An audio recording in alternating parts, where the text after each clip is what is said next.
మీ ఎలాంటి వ్యాపార ప్రకటనలకైనా వెంటనే మా ఛానల్ సంప్రదించండి. శ్రీ గురుభ్యో నమ. హరి ఓం. శ్రీ మహాగణాధిపతయే నమ. శ్రీ మహాసరస్వత్యై నమ.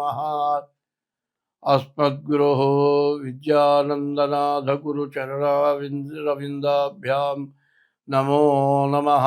అస్మద్గురోః కాశ్యపగోత్ర పవిత్రం నారాయణయతీశ్వరఛాత్రం వందే దాసకుటిస్థం రామానుజదాసస్వామినం నమో నమః.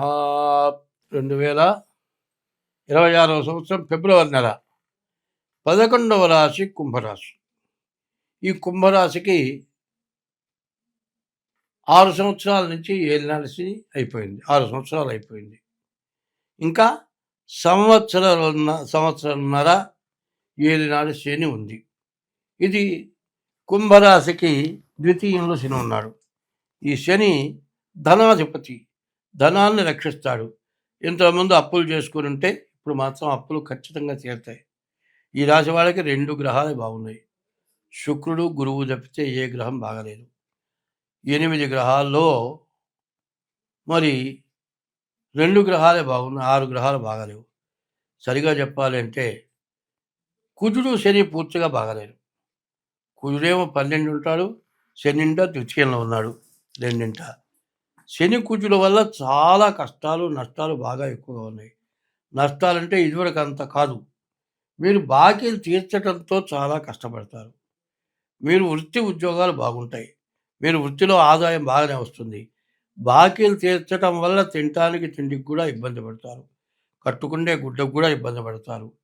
చిన్న చిన్న బాకీలేమో ప్రాణాలు తీస్తాయి, పెద్ద బాకీలు తీరిపోతాయి.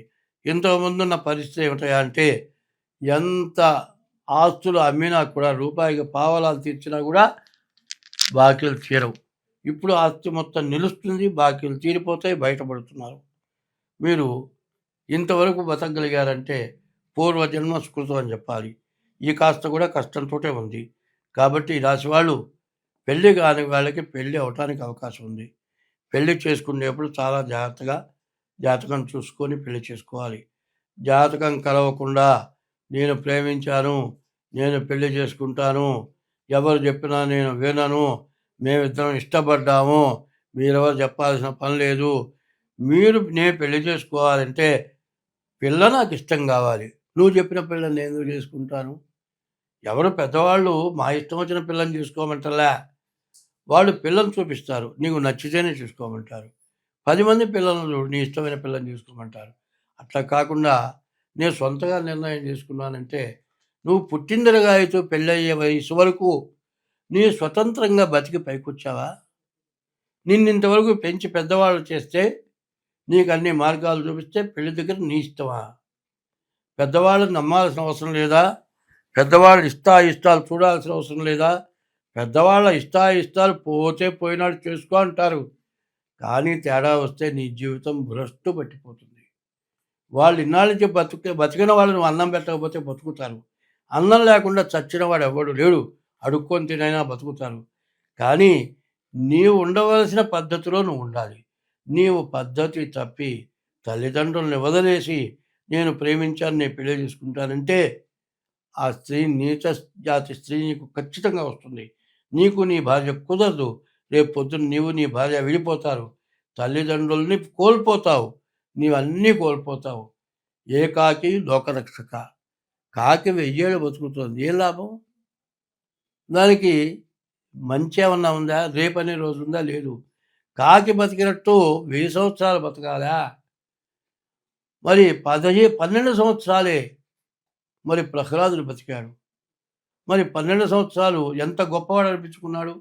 నారదుడి కంటే గొప్పవాడు అనిపించుకున్నాడు. అట్లాగే ఈ రాశివాళ్ళు జాగ్రత్తగా పెద్దవాళ్ళ లెక్క ప్రకారం నీ జాతక ప్రకారం నువ్వు చూసుకోవాలి.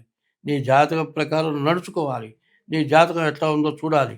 పెళ్ళి కావాలి అనేట్లయితే పెద్దవాళ్ళ నిర్ణయంతో మీ ఇద్దరు జాతకాలు కలిసినదేవో చూసుకోవాలి. కాదండి మేమిద్దరం అనుకున్నాం కలిస్తే, నువ్వు అనుకునేటప్పుడే ఆ అమ్మాయి జాతకం నీ జాతకం కలుస్తుందా లేదా చూసుకో.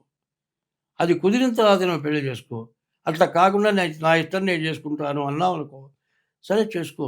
ఎందుకంటే బావిలో నేను దూకుతాను, లేకపోతే సముద్రంలో ఈదుతాను, ఈదు. బావిలో దూకుతావా దూకు. బావిలో దూకి ఈత రానివాడు పైకి రాడు. సముద్రంలో ఈది బయటకు వచ్చినవాడు ఎవడు లేడు. కాబట్టి నీ చేతులారా నువ్వు చేసుకుంటే నీ కర్మను అనుభవించాల్సిందే. కాబట్టి ఈ రాశి వాళ్ళకి వివాహం కావటానికి, సంతానం కలగటానికి అన్ని విధాలా మంచి టైము. కానీ అప్పులు, బాధలు ఉన్నాయి. ఈ బాధల్లో సరైన నడక నడవాలి. ఇప్పుడు కింద చూచి నడిచేటప్పుడు దారి ఒకటిగానే ఉంటుంది అనుకోబాకండి. ఒక చోట గుంట వస్తుంది. మామూలుగా అడుగు వేసినట్టు గుంటలో వేస్తే కాలు విరిగిపోతుంది. కాబట్టి పెద్దవాళ్ళు జాతకాలు చూసుకోవటం, జాగ్రత్త చేసుకొని పెళ్లి చేసుకోవాలి. ముఖ్యంగా ఏలినాడు శని ప్రభావం మనిషి జీవితానికి ఒక పెద్ద రిమార్కు. ఆ రిమార్క్ నుంచి బయటపడాలా, బాగుపడాలా, చెడిపోవాలా అనేది బాగా జాగ్రత్తగా ఆలోచించుకొని మార్గం చూసుకోవాలి. అట్లా ఎవరైతే ఉంటారో వాళ్ళ జీవితాలు బాగుపడతాయి. కాబట్టి ఈ రాశి వాళ్ళు ముందు మీకు ఈ కుంభరాశి ఎట్లా వచ్చింది, కుంభరాశి ఎట్లా వచ్చింది అంటే అది బాగా ఆలోచించుకోవాలి. నీ రాశి ఎట్లా అయింది? ధనిష్ట 3, 4 పాదాలు, శతభిషం 4 పాదాలు, పూర్వాభాద్ర 1, 2, 3 పాదాలు కలిసి కుంభరాశి. ఇది కుంభరాశి అవునో కాదో నీవు కరెక్ట్గా చూసుకోవాల్సిన అవసరం ఉంది.